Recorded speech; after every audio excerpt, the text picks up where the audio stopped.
Headlines brought to you by Chitale बंधू.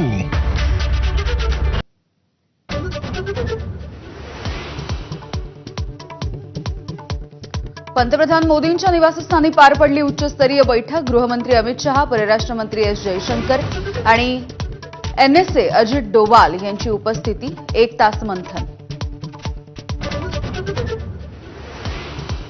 भारत सरकार जगाला सांगणार ऑपरेशन सिंदूरचं सत्य. केंद्राकडून सर्वपक्षीय खासदारांच्या शिष्टमंडळाची स्थापना. परराष्ट्र मंत्रालयाच्या अधिकाऱ्यांसह शिष्टमंडळ देणार विविध देशांना भेट.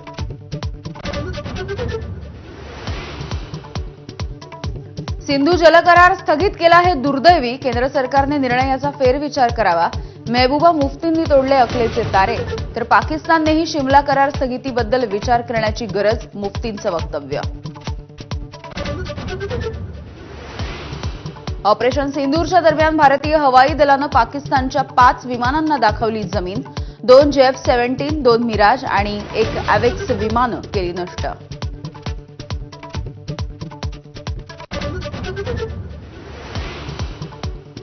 खासदार संजय राऊतांच्या बहुचर्चित नरकातला स्वर्ग या पुस्तकाचे आज प्रकाशन. उद्धव ठाकरे, शरद पवार, जावेद अख्तर राहणार उपस्थित. पुस्तकामध्ये राऊतांचे अनेक खळबळजनक दावे.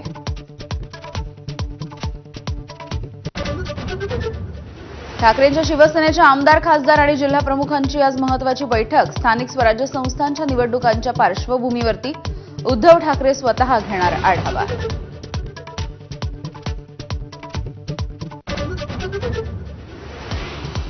बीडमधील गुंडगिरीचा आणखी एक व्हिडिओ समोर. परळीमधील जलालपूरमध्ये तरुणाला टोळक्याकडून बेदम मारहाण. 2 गटामधल्या हाणामारीच्या रागामधून मारहाण झाल्याचं उघड.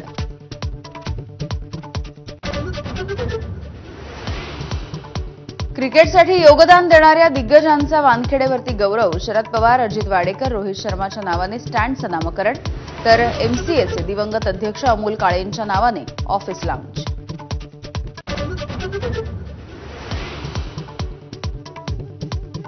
नीरज चोप्राची दोहा डायमंड लीगमध्ये विक्रमी कामगिरी. 3ऱ्या प्रयत्नामध्ये नीरजकडून 90.23 मीटर लांब भालाफेक. नीरजनं कारकिर्दीमध्ये पहिल्यांदाच ओलांडला 90 मीटरचा टप्पा.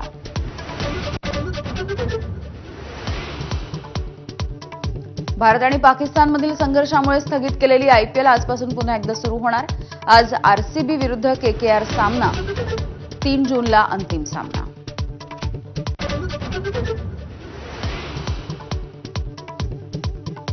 मान्सूनपूर्व पावसाचा विविध जिल्ह्यांना फटका. बुलढाण्यामध्ये नदीच्या पुरामुळे 2 गावांचा संपर्क तुटला. तर नाशिकच्या पिंपळगावामध्ये ढगफुटी सदृश्य पावसाने शेतीचं नुकसान. नांदेडला सुद्धा झोडपलं.